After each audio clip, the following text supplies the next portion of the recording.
Look at him. A young pup, dressed in rags, the laughter of his peers echoing around him. But he didn't let their mockery define him.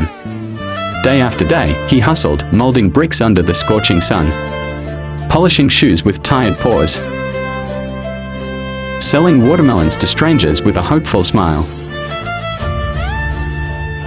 And then, one day, he walked back, dressed in fresh new clothes.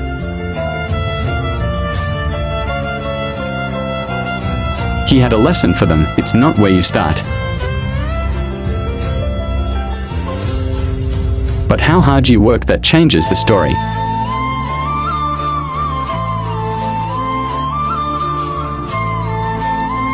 Because success doesn't speak, it shows.